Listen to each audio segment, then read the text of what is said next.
there's no need even to have a college degree at all, or even high school. I mean, if somebody graduated from a great university, that may be an indication that they will be capable of great things, but it's not necessarily the case.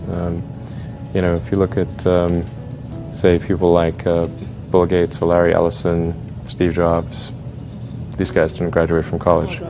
But if you had a chance to hire them, of course, that would be a good idea. I mean, it's actually kind of funny.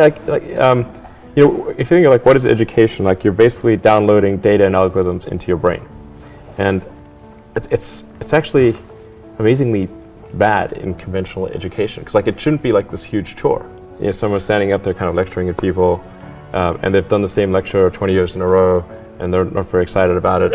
And in fact, I think a lot of things people learn, probably there's no point in learning them, because they never use them in the future.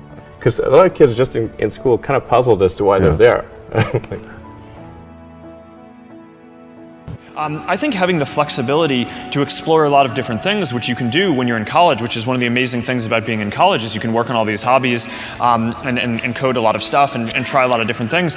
It's this amazing flexibility that I think most people take for granted. And once you decide, okay, I'm going to start a company and I'm going to do it with someone else, you immediately now need to convince someone else if you want to change your mind on something. And I think people really undervalue the option value and flexibility. I think explore what you want to do before committing is really like the key thing. And keep yourself flexible.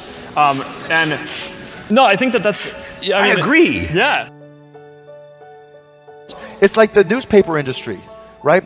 More printing presses, more big buildings, right? Makes us look grander. We have brains that we're putting them out there. There's a point of diminishing returns in terms of what it's worth for a college education and how much debt you're willing to saddle yourself with.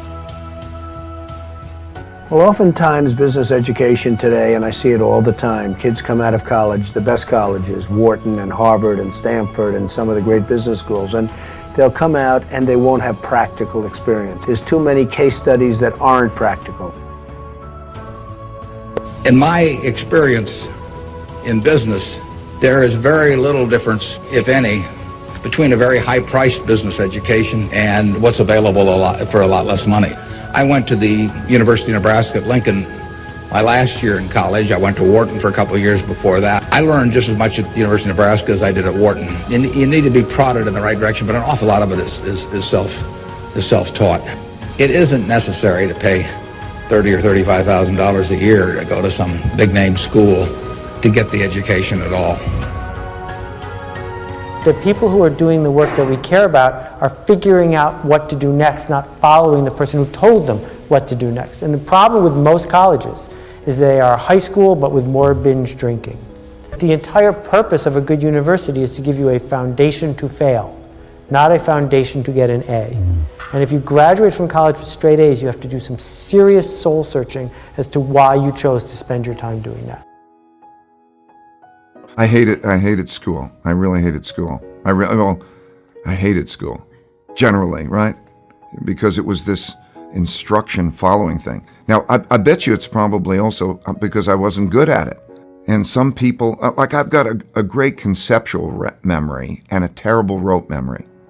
So if I have a story, I could tell you year by year kind of what happened within a story, within a context. But if I was to go into, like a memory-based learning, it's terrible. I have a terrible rote memory.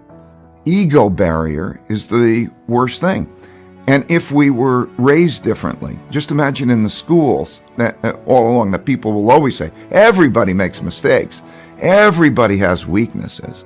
The key is really to understand what your mistakes and weaknesses are so that you can learn from them. So that learning should come from the mistake, not punishment, because you're teaching people not to make mistakes. Where's where the learning comes from, not the appreciation that if you keep doing this over and over again, you're going to keep encountering the same outcomes. And so when you walk into a boardroom with a bunch of guys in suits who all went to college, you're fine. Yeah, I mean, because they read a bunch of words. I've lived a bunch of life. Well, that's true. Their law degree doesn't intimidate you, in other words. It kind of evens us out, whether they know it or not. Where do you think you get that self-esteem from? Seriously. I mean, most guys... My mom, first and foremost, but then just living life, like, you know, being in real situations and happen to be a person of high integrity and honesty and, you know... You never embarrassed yourself? No, of course not. You never walked in and said, "Oh, everybody thinks I'm ignorant here. I'm stupid." I don't feel ignorant. Right. You know, I don't. Right. I felt like I came up in a situation, or a time, you know, where I wasn't afforded certain opportunities, and if afforded opportunities, I could be Oprah. I could be Bill Gates. I could be Warren Buffett.